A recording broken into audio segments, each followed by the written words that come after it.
दडपशाही आहे असा सूर आता काँग्रेसकडून आळवला जातोय. चेतन, अगदी कारण एकंदरीत आपण जर ही यामध्ये कायदेशीर प्रक्रिया पाहिली तर पोलिसांचं म्हणणं त्यांचं जाणून घेतलं तर जी माहिती सुद्धा मिळते की पोलिसांचं म्हणणं की या प्रकरणाचा स्वतंत्र तपास सुरू आहे. त्यामुळे तपासाच्या अंतीच या संदर्भात जे दोषी असतील त्यांच्यावर गुन्हा दाखल करता येऊ शकतो. मात्र राहुल गांधी यांची भूमिका काहीशी विरोधाभास पाहायला मिळतोय. राहुल गांधी यांचं म्हणणं आहे की आधी या प्रकरणामध्ये तुम्ही गुन्हा दाखल करावा, ज्यांनी पॅलेट गनचा वापर केला आहे अशा पोलिसांवरती कारवाई करावी आणि त्यानंतर या संपूर्ण प्रकाराचा तपास करावा.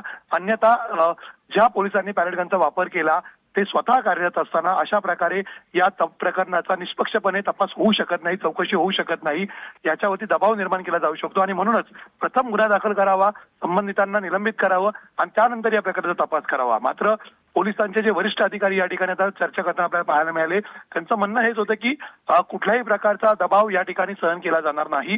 या ठिकाणी निष्पक्षपणे या प्रकरणाची संपूर्ण चौकशी केली जाईल आणि चौकशी अंती जर दोषी असतील तरच त्यावरती कारवाई करता येऊ शकते. अन्यथा अशा प्रकारची कारवाई सुरुवातीला करता येणार नाही.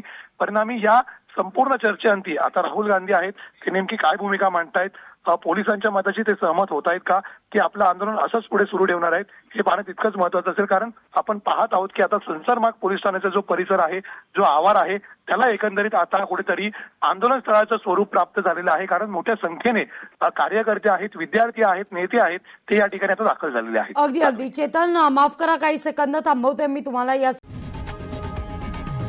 लोकशाही मराठी ऐका, पहा, जागरूक रहा.